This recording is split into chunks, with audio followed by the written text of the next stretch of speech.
شیر کی کہانی۔ شیر جنگل کا سب سے خطرناک اور سب سے بڑا شکار ہے۔ اپنی طاقت اور ہمت کی وجہ سے شیر کو جنگل کا بادشاہ مانا جاتا ہے۔ یہی وجہ ہے کہ شیر کے بارے میں جتنی کہانیاں سنائی جاتی ہیں، شاید ہی کسی اور جانور کے بارے میں بتا سکے۔ شیر کی کہانیاں بچپن سے سنتے اور پڑھتے آئے ہیں۔ ایک جنگل میں ایک شیر رہتا تھا، اس بہت غور تھا۔ جنگل کا تمام جانور خوف سے کانپتے تھے۔ ایک دن شیر نے جنگل میں سیر کرنے لگا اور راستے میں اسے خرگوش ملا۔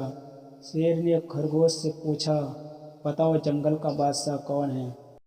خرگوش نے خوف سے کانپتے ہوئے کہا، مہاراج آپ۔ شیر ہنستا ہوا آگے بڑھ گیا۔ راستے میں شیر کو ہرن ملا۔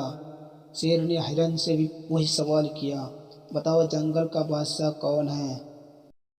ہرن ڈرتے ڈرتے جواب دیا، مہاراج آپ کے علاوہ اور کون ہو سکتا ہے؟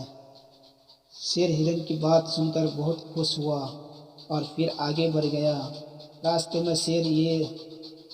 میں شیر جیب سے ملا۔ شیر نے پھر وہی سوال کیا اور شیر کو پھر وہی جواب ملا۔ شیر بہت خوش ہوا تھا اور اپنی شان دکھا رہا تھا۔ راستے میں ملنے والے کسی بھی جانور سے وہی سوال کرتا تھا اور اس کا متوازی جواب سن کر خوش ہوتا تھا۔ اسی راستے سے ایک ہاتھی آ رہا تھا۔ پھر شیر کو راستے پر ہاتھی مل گیا۔ شیر نے بھی ہاتھی سے پوچھا کہ بتاؤ جنگل کا بادشاہ کون ہے؟ ہاتھی پہلے ہی کسی بات پر ناراض تھا۔ شیر کی بیہودہ بات سن کر اسے غصہ آیا اور ہاتھی نے شیر کو اپنی شان میں پھنسا کر اوپر پھینک دیا۔ اب ہاتھی نے شیر سے پوچھا کہ اب بتاؤ جنگل کا بادشاہ کون ہے؟ ہاتھی کے مارے جانے کے بعد شیر کو بہت تکلیف ہوئی۔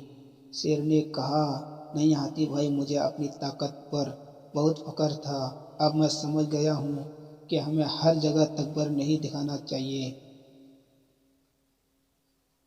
تعلیم شیر اور ہاتھی کی یہ کہانی ہمیں سکھاتی ہے کہ ہمیں اپنی طاقت پر کبھی فخر نہیں کرنا چاہیے۔